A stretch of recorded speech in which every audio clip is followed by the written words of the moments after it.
This is Kapolcs.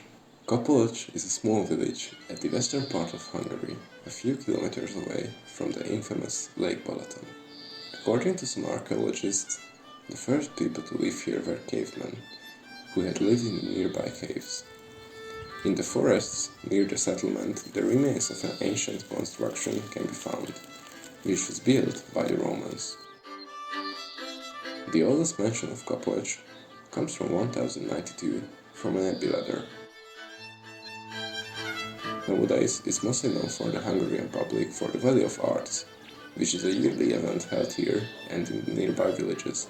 Before that, the only thing that made tourists visit the village was the old water mills, which were powered by the small rivers that go through the middle of the valley.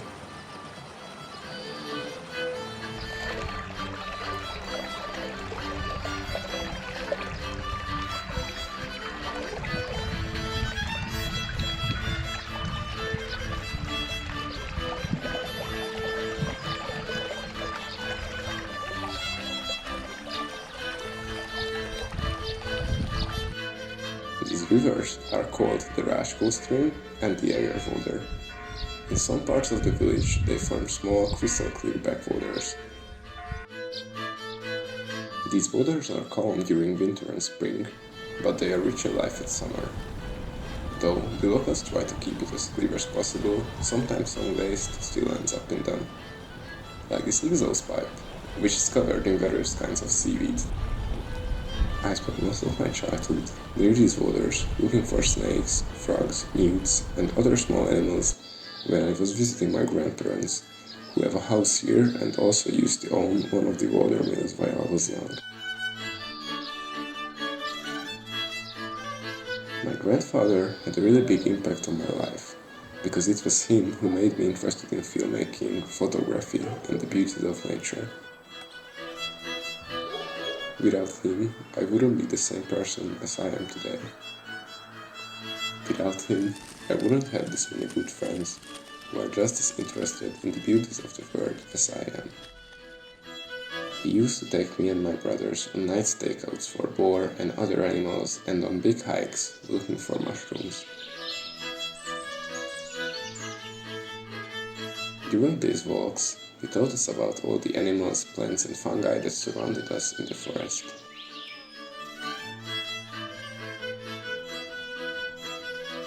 This way we knew how to tell apart the edible and tasty mushrooms from the ones that are poisonous or taste bad.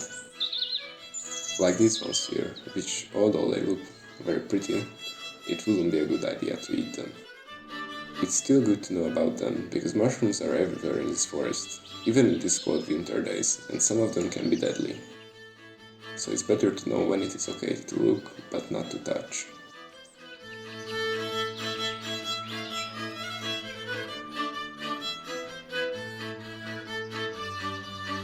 There are also a lot of interesting mushrooms, like this one from the morchel species, or this Henkia utriformis, which is actually edible, though only when it's younger and not old as this one.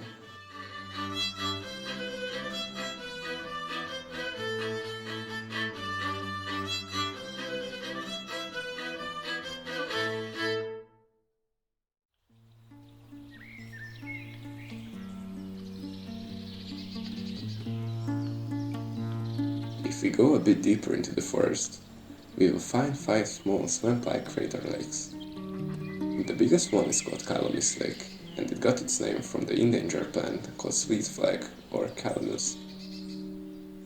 It's a herb which regulates gastric acid production, but also can be used for improving appetite, to stimulate digestion, and it has a calming effect. It's also used as a spice for wine and palinka. Around the end of spring, the lakes fill with water and fire-bellied toads, but right now there is barely anything in them. We can still find some life if we look around carefully, like this moor frog, which uses its strong legs to jump around and find some cover from the sudden heat after the end of winter.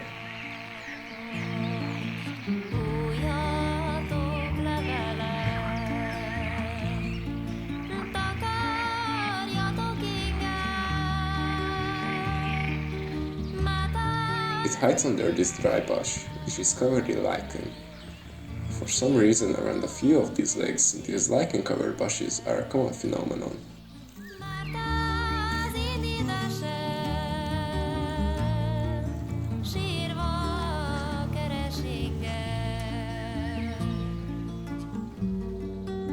Next to the lakes, there is an enormous field which spans over many square kilometers.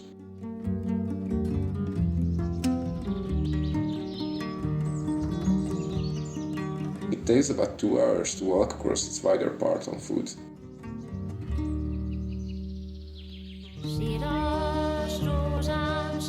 It's full of left behind things from the past, like this overturned high stand.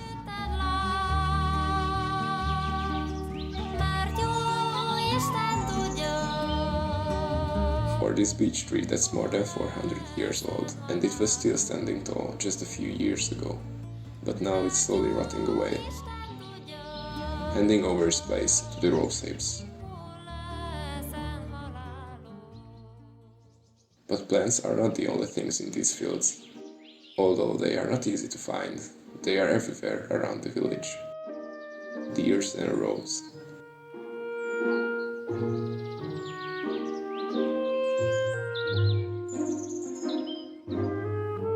As the day is coming to an end, they are about to finish eating and go back into the woods for the night. During summer, they prefer to be alone or with their families, but in spring they form small packs and stay together. A pack in the wild usually consists of 4 to 8 animals, but if the pack lives near an open agricultural area, that number can go up to 90 in some cases. Roes have to eat many times a day, and they are very picky. They prefer food that has high energy and water levels and is easy to digest. The reason for this is their small rumen and fast digestion. During eating, at least one of them is always on the lookout for possible threats. Even though the only real danger to them in Hungary are humans, they are always pretty easily scared by anything.